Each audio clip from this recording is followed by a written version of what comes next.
Hari ini saya akan membahas salah satu elemen penting dalam laporan keuangan dan dunia akuntansi, yaitu aset pada chapter 7. Sebelumnya, perkenalkan kami dari kelompok 7. Saya sendiri Revalda Udimawar Putri Suhadi dengan NIM 2023 12 11 003. Dan saya Safa Putri Satria dengan NIM 2023 1211085. Dan yang terakhir adalah saya, Fadia Razak, dengan NIM 2023 12 11 087.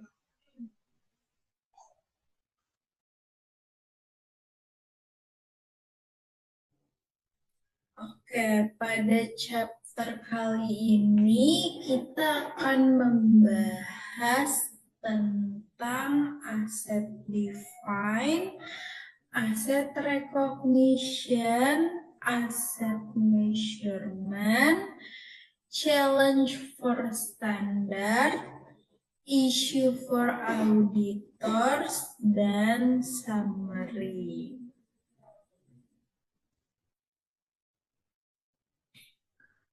Oke, sebelum kita mengenal apa itu aset, tanpa memahami aset, mustahil bagi kita bisa menilai seberapa besar kekayaan atau nilai dari perusahaan. Melalui chapter ini, kita akan melihat apa itu aset, bagaimana karakteristiknya, dan mengapa aset bisa menjadi kunci utama dalam pengambilan keputusan bisnis. Secara sederhana, aset adalah segala sesuatu yang dimiliki atau dikendalikan oleh perusahaan yang bisa memberikan manfaat ekonomi di masa depan.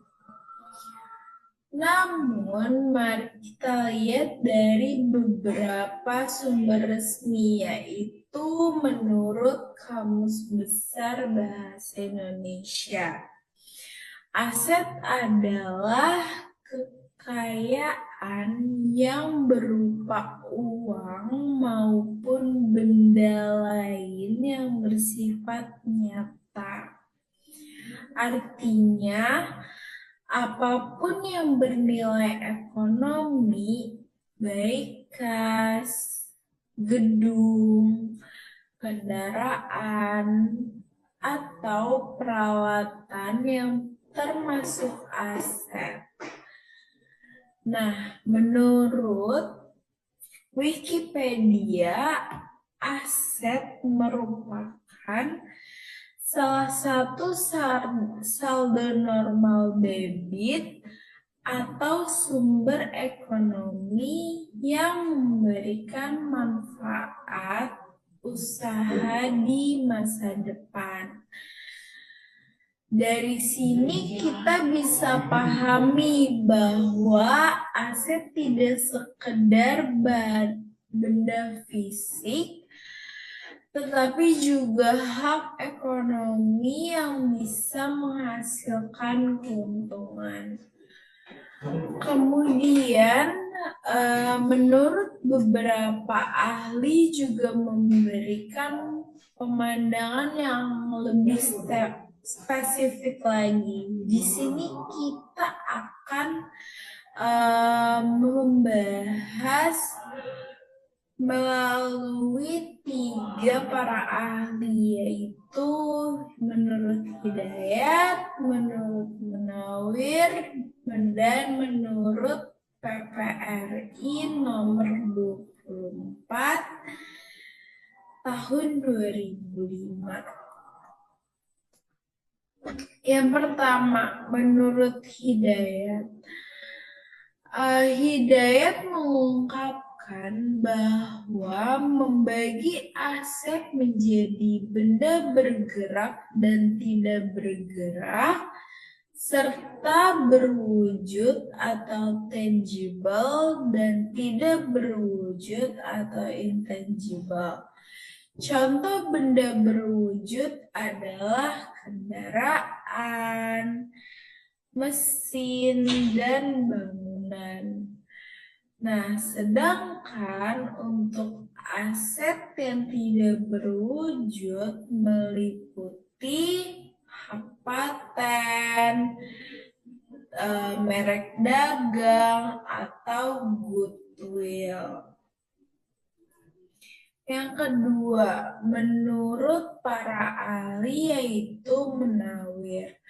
Munawir mengungkapkan bahwa aset merupakan sumber daya yang memiliki nilai ekonomi dan digunakan untuk menunjang kegiatan usaha perusahaan.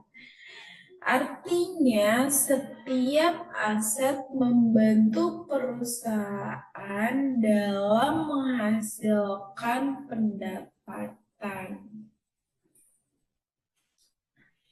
Yang terakhir, menurut PPRI nomor 24 tahun 2005 mengungkapkan bahwa aset dibagi menjadi 2 jenis utama, yaitu aset lancar atau current asset yang mudah dicairkan menjadi uang tunai seperti kas, piutang, dan persediaan. Yang kedua, aset tidak lancar atau non-current asset yang digunakan dalam jangka panjang seperti tanah, bangunan, atau pabrik atau peralatan pabrik. Dari berbagai definisi ini, kita bisa simpulkan bahwa aset adalah fondasi utama aktivitas ekonomi perusahaan. Tanpa aset, tidak akan ada produksi, tidak akan ada pendapatan, dan tidak ada nilai bagi pemegang saham. Nah, sekarang kita bahas karakteristik utama aset. Yang pertama, dikendalikan oleh entitas atau control by entity. Sebuah aset dikatakan sah jika dikendalikan oleh perusahaan, bukan hanya dimiliki secara hukum. Artinya, perusahaan harus memiliki kendali ekonomi atas aset tersebut. Contohnya, perusahaan menyewa gedung dengan kontrak hak guna selama 10 tahun. Meskipun bukan pemilik itu bukan sah pemilik bangunan, tapi perusahaan tetap memiliki kendali penuh atas penggunaan gedung tersebut selama periode sewa. Oleh karena itu, secara akuntansi, gedung tersebut bisa dikategorikan sebagai aset yang dikendalikan secara ekonomi. Jadi, konsep pengendalian lebih penting dibandingkan sekedar kepemilikan formal. Yang kedua, diperoleh dari peristiwa atau transaksi masa lalu atau result of past event. Aset ini muncul karena kejadian atau transaksi yang sudah terjadi, bukan dari rencana atau niat untuk membeli sesuatu di masa depan. Contohnya, mesin yang sudah dibeli dan diterima oleh perusahaan atau piutang yang sudah timbul karena penjualan barang. Semua itu merupakan hasil dari transaksi masa lalu yang telah menimbulkan hak ekonomi.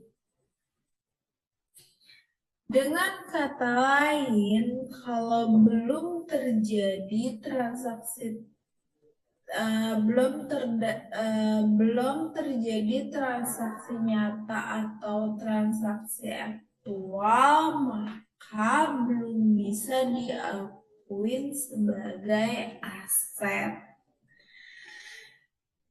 Yang ketiga, yaitu menghasilkan manfaat ekonomi di masa depan atau future economic benefit.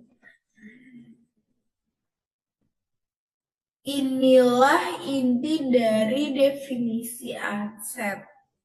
Aset harus memiliki potensi memberikan manfaat ekonomi baik secara langsung maupun secara tidak langsung. Contoh dari manfaat ekonomi langsung yaitu mesin digunakan untuk memproduksi barang yang akan dijual. Nah, apa itu contoh yang tidak langsung? Contoh manfaat ekonomi tidak langsung itu tanah yang dimiliki perusahaan dapat dijaminkan untuk memperoleh pinjaman dari bank.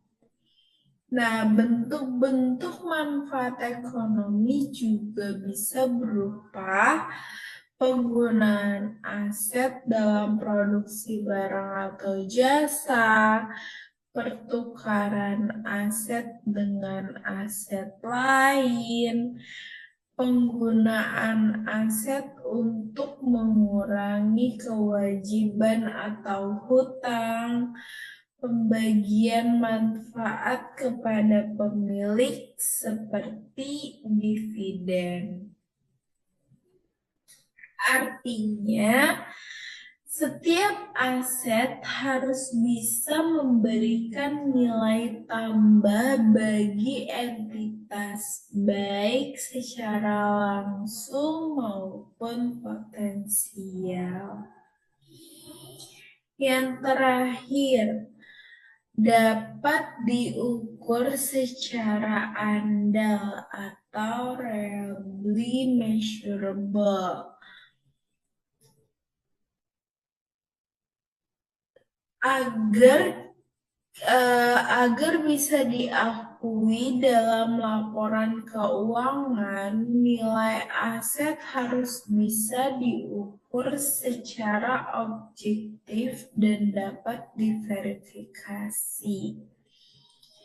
Contohnya, harga perolehan mesin sebesar 500 juta atau nilai pasar properti berdasarkan penilaian independen.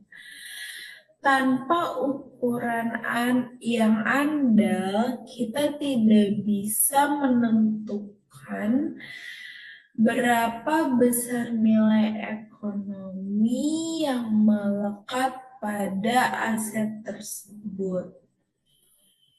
Dalam akuntansi, prinsip ini memastikan agar laporan keuangan tetap kredibel dan tidak spekulatif. Nah, jenis dan contoh aset dalam praktik itu juga ada untuk memperjelas pemahaman, aku akan nambahin jenis-jenis aset yang biasanya tuh ada di dalam perusahaan. Nah, yang pertama itu ada aset lancar atau current asset. Yang pertama ada kas atau setara kas, piutang usaha, persediaan barang dagang, uang muka dan biaya dibayar di muka. Ciri utamanya dia mudah dicairkan dalam kurun waktu kurang dari 1 tahun. Maka aset-aset tersebut dinamakan aset lancar atau current asset.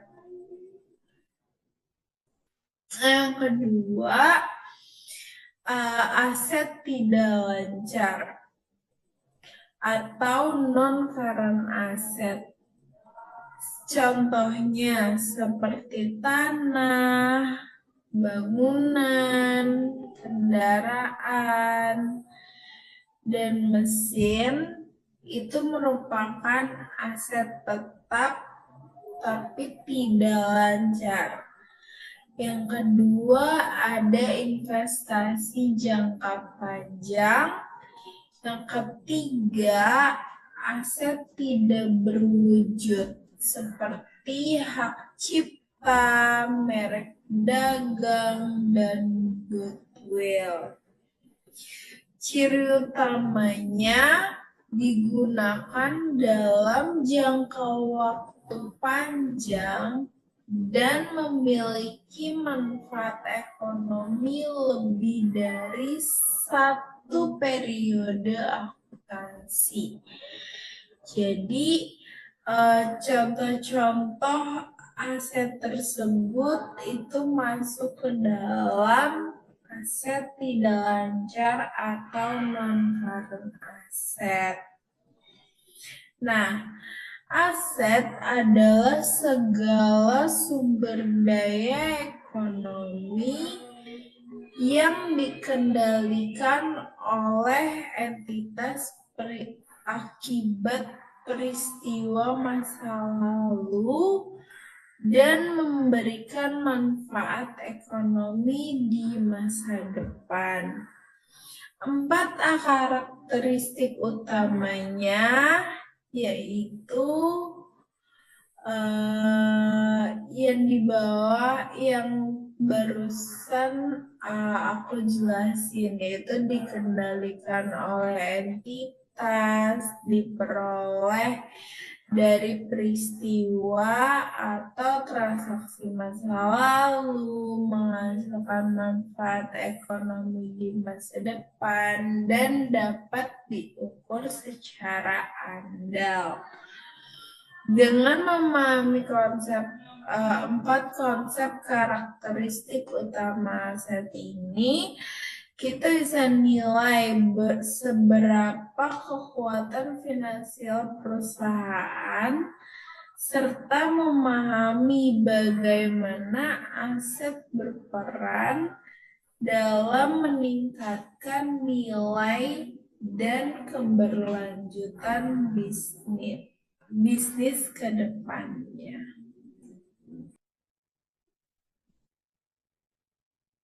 Selanjutnya, asset recognition atau pengakuan aset. Nah, pengertian dari asset recognition ini sendiri merupakan proses penempatan suatu sumber daya ekonomi ke dalam laporan posisi keuangan atau neraca sebagai aset. Jika memenuhi kriteria tertentu, tujuannya adalah agar laporan keuangan mencerminkan kondisi ekonomi yang sebenarnya, bukan sekedar mencatat transaksi kas. Next.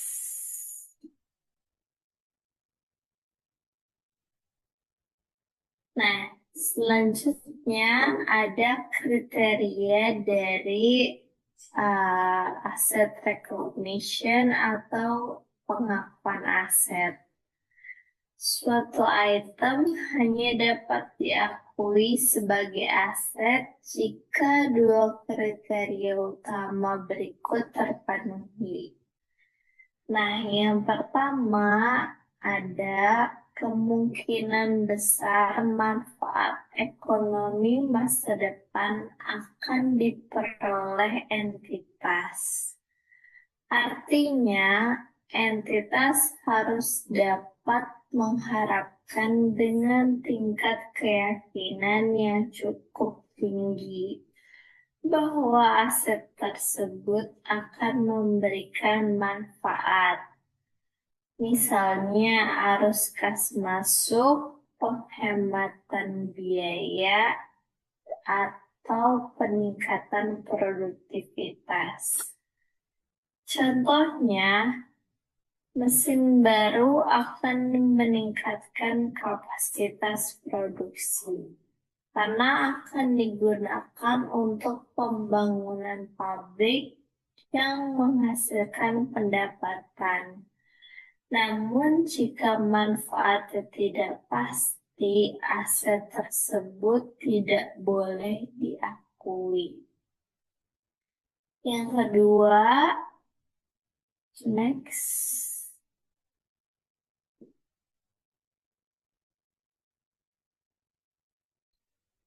Yang kedua ada biaya perolehan atau nilai aset dapat diukur secara andal atau reliable measurement. Nah, reliable measurement ini adalah nilai perolehan harus dapat ditentukan dengan bukti yang objektif. Misalnya faktor pembelian, harga pasar, dan juga kontrak.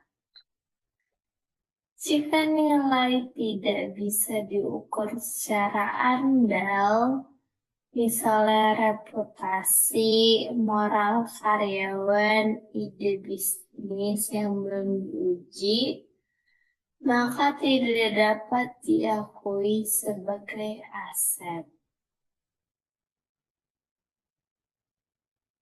Nah, selanjutnya sebelum tantangan, saya akan menjelaskan jenis transaksi, perlakuan akuntansinya, dan juga penjelasannya. Nah, untuk jenis transaksi yang pertama itu ada pembelian mesin produksi. Perlakuan akuntansinya contohnya diakui sebagai aset tetap. Nah, mesin akan memberikan manfaat ekonomi jangka panjang dan memiliki nilai yang dapat diukur atau harga beli.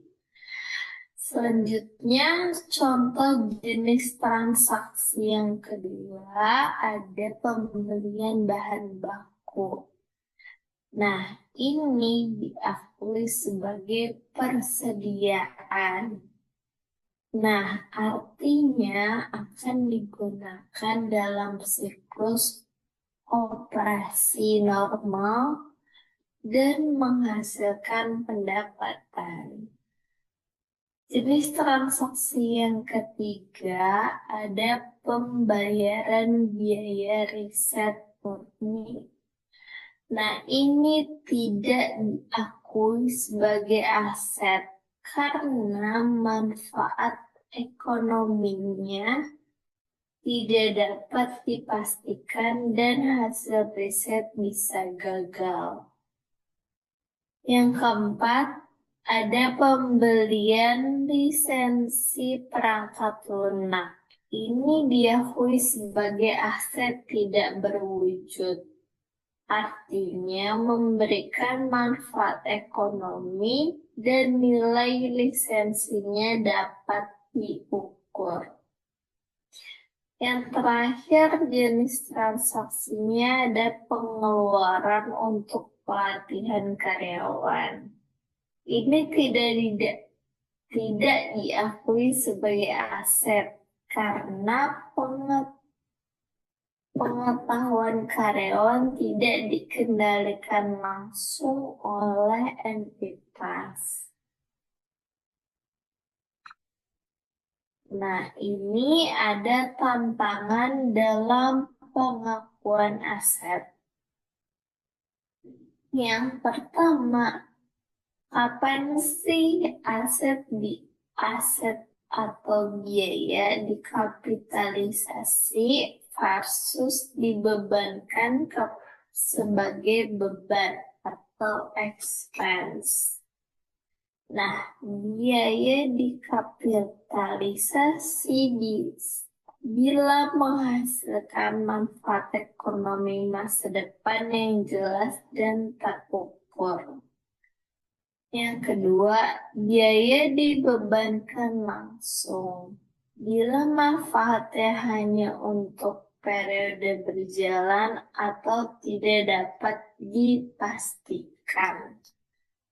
Contohnya, dikapitalisasi, renovasi gedung untuk memperpanjang umur pakai, dibebankan perbaikan kecil atau pemeliharaan rutin. Nah, yang kedua ada ketidakpastian manfaat ekonomi masa depan. Sulit menemukan apakah aset seperti software development, brand value, atau R&D benar-benar akan menghasilkan pendapatan di masa depan. Next.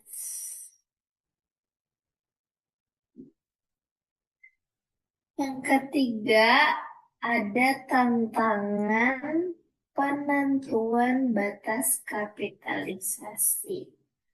Perusahaan sering menetapkan threshold atau misalnya 10 juta agar hanya pengeluaran signifikan yang diakui sebagai aset.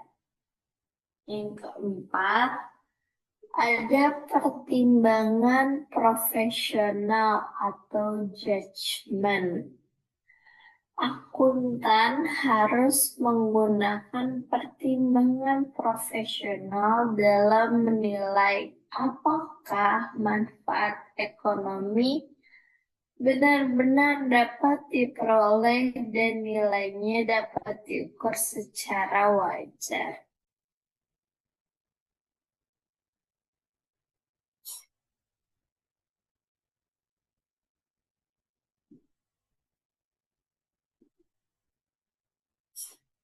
Selanjutnya ada asset measurement. Nah, asset measurement atau pengukuran aset ini tujuannya adalah untuk menentukan nilai yang layak dan andal dalam penyajian aset pada laporan keuangan. Sehingga yang pertama, mencerminkan kondisi ekonomi sebenarnya dari entitas. Yang kedua, untuk memungkinkan perbandingan antar periode dan antar perusahaan. Yang ketiga, memberikan informasi yang relevan bagi pengambil keputusan, seperti investor, kreditor, dan juga manajemen. Nah, dengan kata lain, pengukuran aset menjawab pertanyaan, berapa sih nilai yang pantas dicatat untuk aset ini pada tanggal berapa laporan keuangannya. Next. Berikut basis dasar pengukuran aset. Standar akuntansi mengakui beberapa basis pengukuran yang dapat digunakan tergantung jenis aset dan konteks pelaporannya. Yang pertama, ada historical cost atau biaya perolehan historis. Nah, historical cost ini merupakan nilai aset diukur sebesar jumlah kas atau nilai setara kas yang dibayarkan pada saat aset diperoleh. Contohnya, sebuah mesin dibeli 500 juta pada tahun 2020. Tetap dicatat sebesar harga perolehan dikurangi akumulasi penyusutan. Kelebihannya objektif, dapat diverifikasi, dan stabil dari waktu ke waktu. Kelemahannya tidak mencerminkan nilai ekonomi terkini. Misalnya saat inflasi tinggi, nilai pasar bisa jauh berbeda. Yang kedua, yaitu ada current cost atau biaya pengganti saat ini.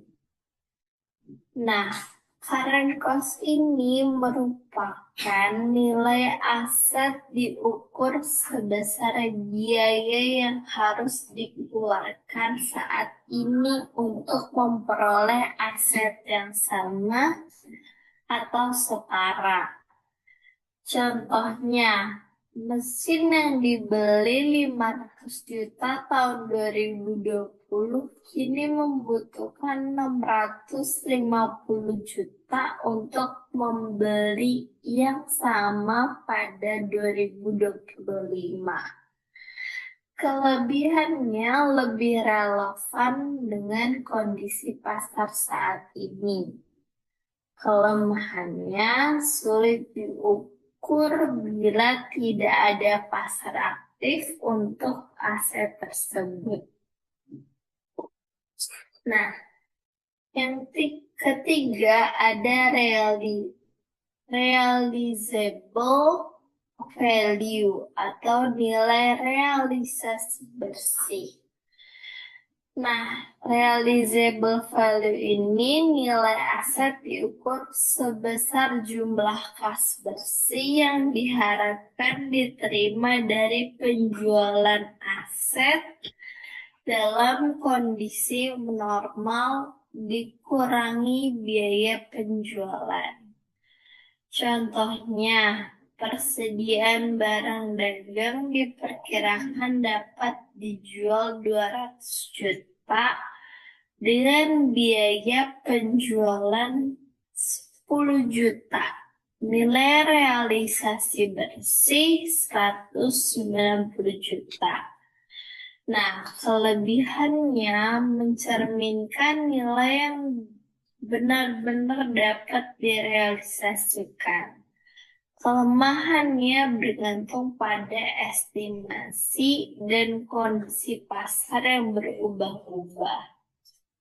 Yang keempat, ada present value atau nilai kini dari arus kas masa depan.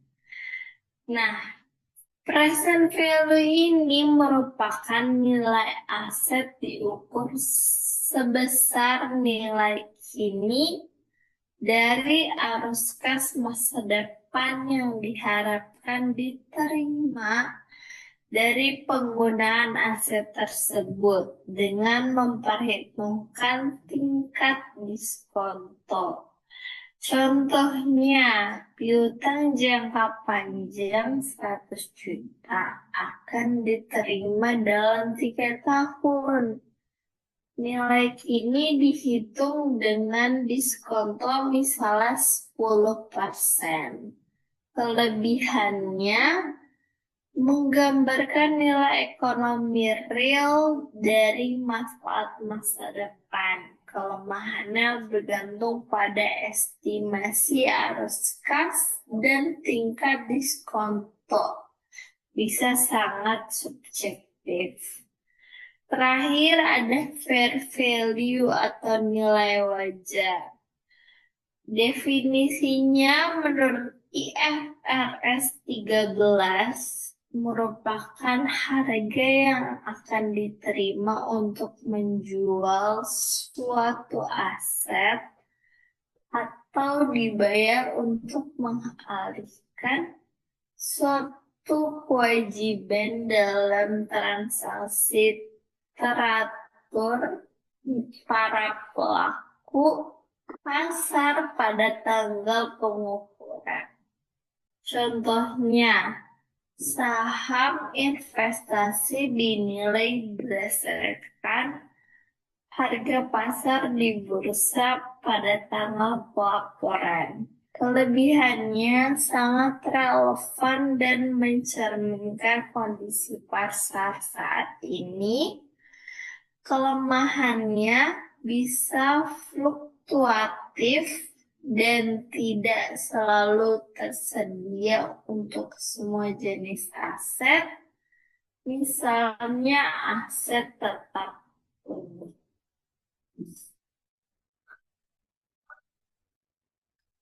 Next.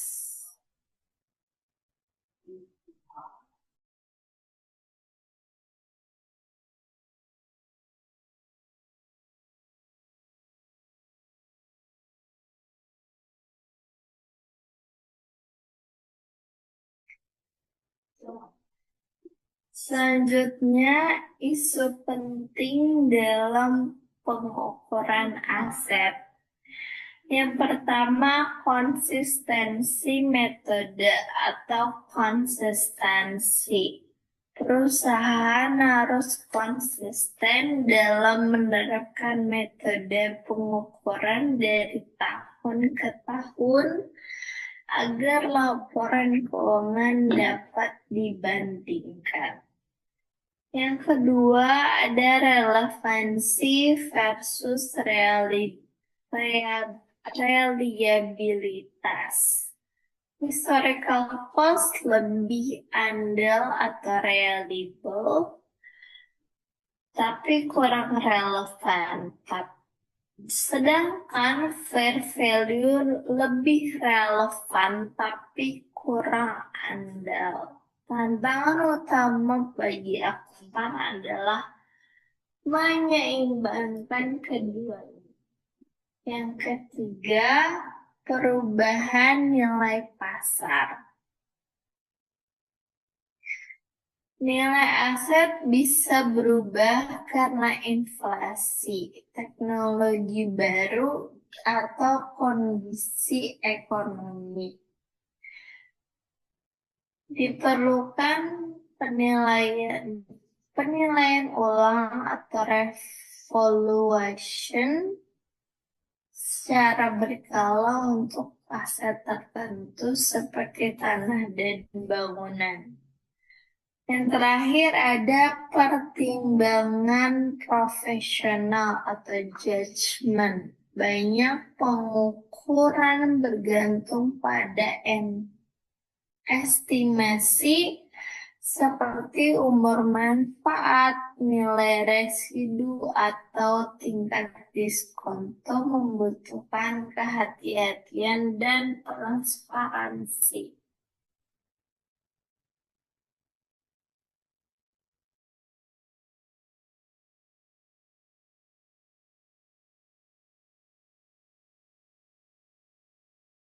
Oke, next. Selanjutnya aku mau ngejelasin tentang challenge for standard setters atau tantangan bagi pemutus standar. Nah, yang pertama itu ada menyeimbangkan relevance dan reliability. Nah, standar itu harus cukup relevan karena apa? Agar pengguna laporan keuangan itu mendapat gambaran ekonomi terkini, tapi juga harus dapat dipercaya atau reliable. Misalnya, penggunaan fair value menghadirkan relevansi tinggi, tapi juga harus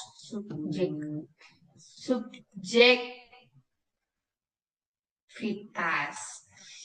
Nah, yang kedua itu ada ketidakjelasan atau kompleksitas dalam pilihan basis pengukuran. Nah, apakah akan pakai historical cost, fair value, cost dikurangi akumulasi penyusutan atau diamortisasi, atau nilai wajar minus biaya penjualan, nilai pakai atau value in use, dan lain-lain. Kapan dan bagaimana tiap basis diukur agar konsisten dan adil. Dan yang ketiga itu ada implementasi standar nasional ke dalam konteks lokal. Banyak negara mengadopsi IFRS atau standar internasional, tapi memiliki kondisi ekonomi, regulasi, kapasitas auditor, dan pelaku usaha yang berbeda. Harus ditransformasikan agar sesuai dengan hukum nasional dan praktik lokal.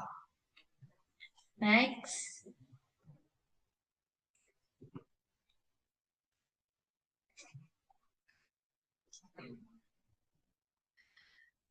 Oke, selanjutnya itu ada transparansi dan partisipasi pemangku kepentingan.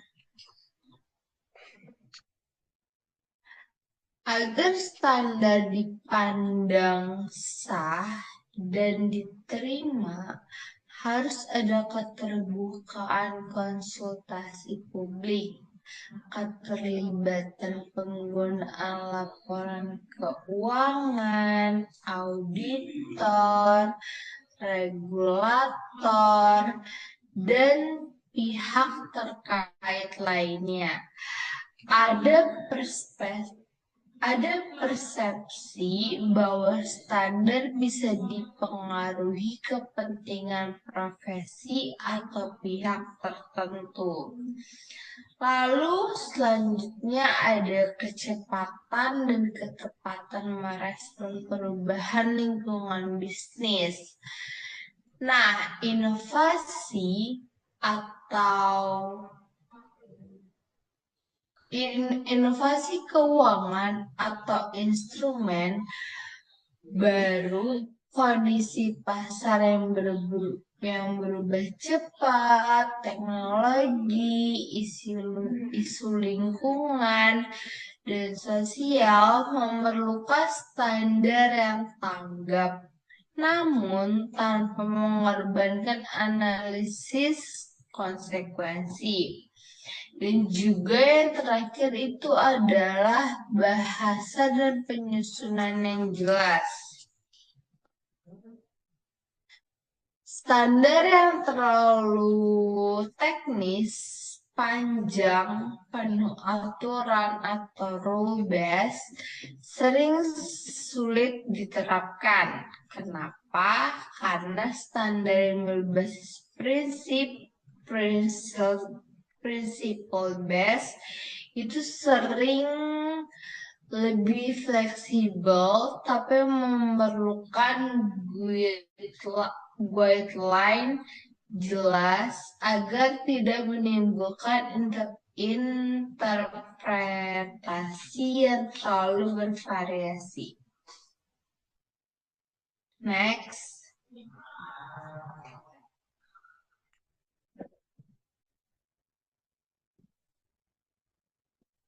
Selanjutnya itu ada isu for auditors, yaitu isu yang dihadapi auditors.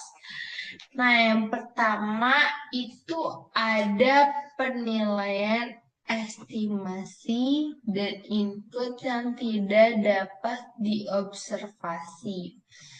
Banyak estimasi dalam pengukuran aset yang memerlukan input yang tidak terlihat di pasar atau unobservable inputs. Nah, auditor itu sulit untuk memverifikasi keandalan estimasi tersebut. Lalu ada kemungkinan manipulasi atau manajemen subjektivitas. Karena banyak atribut aset yang harus diestimasi atau diprediksi, manajemen bisa memilih asumsi yang menguntungkan. Nah, misalnya dalam depresiasi, amortisasi, estimasi umur manfaat, dan juga estimasi nilai sisa. Auditor itu harus waspada akan bias atau tekanan dari perusahaan. Lalu selanjutnya ada dokumentasi dan bukti profesional.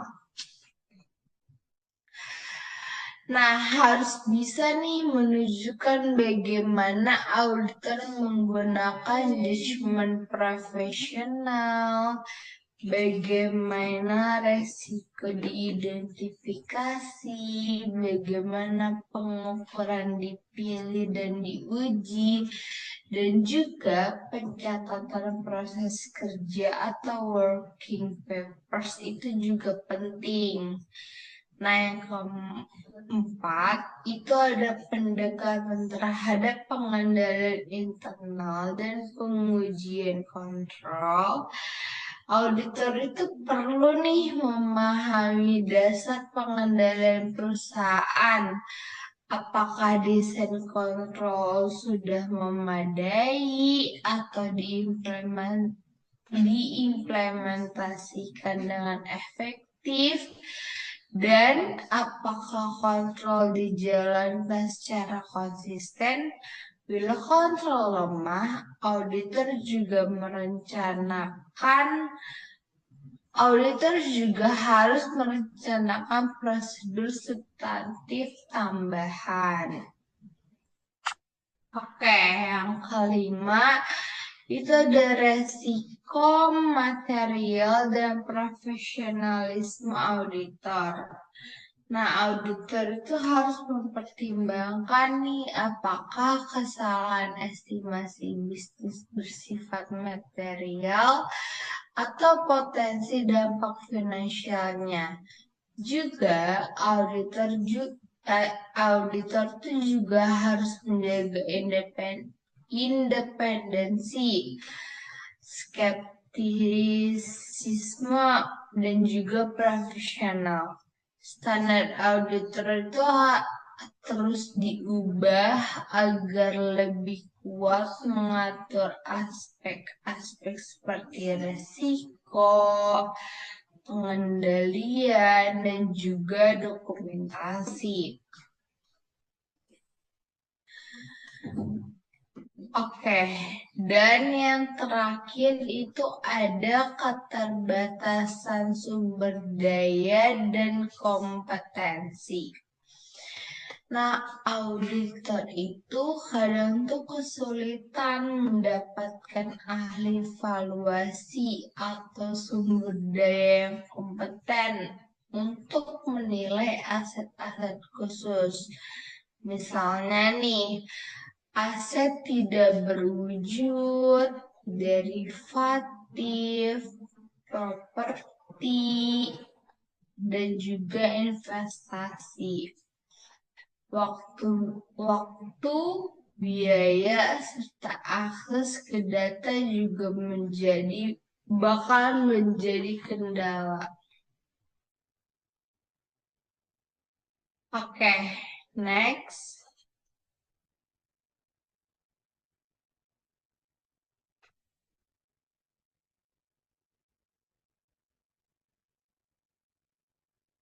Lalu selanjutnya itu ada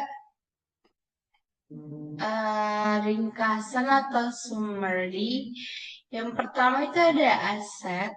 Aset itu dalam akuntansi tidak sekedar apa yang dimiliki, tetapi meliputi pengakuan atau recognition, pengukuran atau measurement, dan juga bagaimana nih standar-standar dibuat serta diaudit agar laporan keuangan itu bisa memberikan informasi yang berguna dan dapat dipercaya.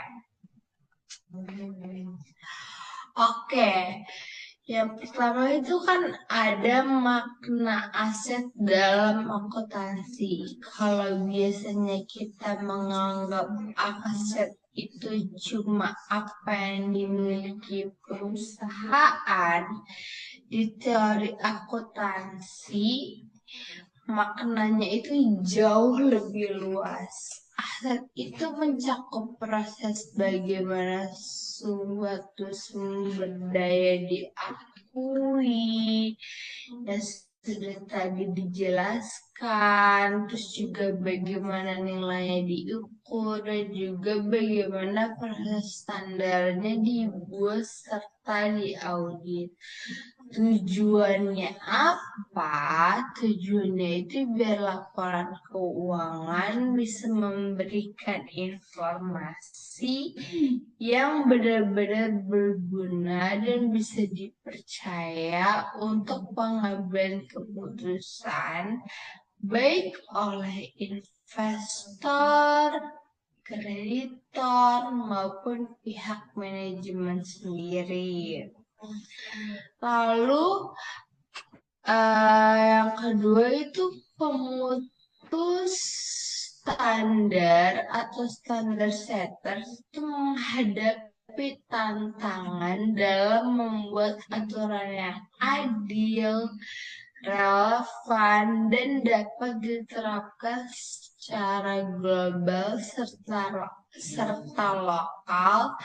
Mereka juga harus menjaga keseimbangan nih antara prinsip dan aturan, membuat standar yang bisa diimplementasikan, menjaga partisipasi publik, serta responsif terhadap perkembangan bisnis dan teknologi.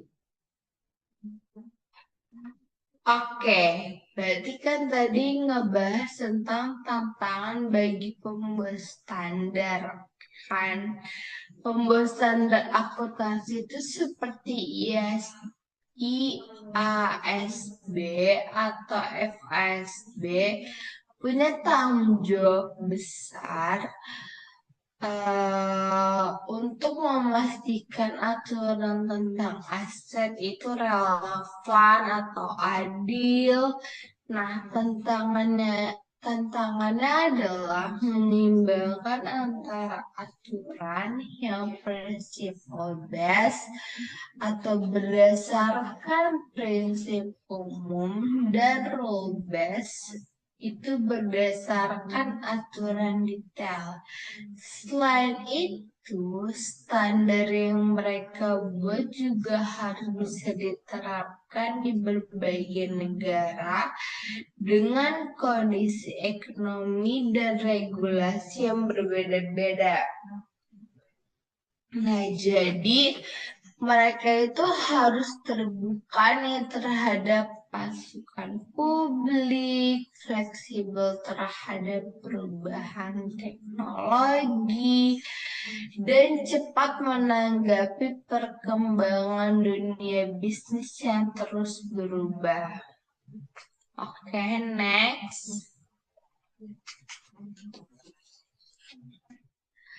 Lalu itu selanjutnya auditor itu memiliki tugas berat dalam memverifikasi dan menguji apakah aset-aset telah diakui dan diukur dengan tepat. Hal-hal seperti estimasi, input yang tidak terlihat di pasar, kontrol internal yang lemah, dokumentasi yang kurang kuat, dan resiko manipulasi itu menjadi isu penting juga. Di sisi lain, auditor itu punya tugas yang gak kalah berat. Mereka tuh harus memastikan aset yang dilaporkan oleh perusahaan itu emang benar-benar memenuhi kriteria akuntansi nggak sih, baik dari sisi pengakuan maupun pengukuran. Nah, untuk masalahnya, kadang nilai aset itu tuh didasarkan pada estimasi atau asumsi yang nggak bisa dilihat langsung di pasar. Misalnya, untuk aset tak berwujud atau nilai wajar investasi. Di situ peran auditor penting banget untuk menilai apakah data dan dokumen pendukungnya itu cukup kuat atau apakah ada potensi manipulasi dan apakah sistem pengendalian internal perusahaan itu berjalan efektif. Kenapa deh? 3 menit, 2 menit. Ya udah, cut dulu. Ya udah, cut. Bikin baru dulu. Ini gue tinggal 1 poin sih. Cut. Oke. Berikutnya adalah rangkaian terakhir dari summary, yaitu kedua pihak atau pembuat standar dan auditor harus terus memperbaiki proses. Nah, apa aja sih yang harus diperbaiki? Yaitu pembuat standar harus membuat standar lebih jelas dan responsif. Auditor juga harus meningkatkan kapabilitas profesional, menggunakan metode yang terbaik, dan juga menerapkan skeptisisme profesional dan memperkuat bukti audit. Nah, jadi sinergi antara standar setters dan auditors itu pada akhirnya baik pembuat standar maupun auditor harus saling melengkapi. Nah, pembuat standar itu perlu terus memperjelas aturan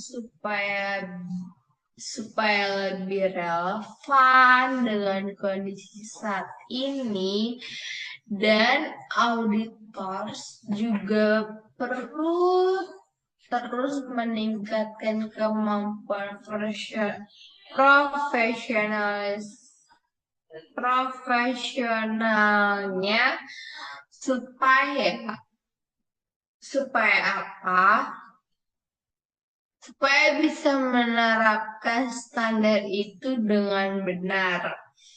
Nah, dua pihak ini itu sama-sama berperan penting menjaga keandalan laporan keuangan, karena dari situ kepercayaan publik terhadap profesi akuntan itu bisa terbentuk.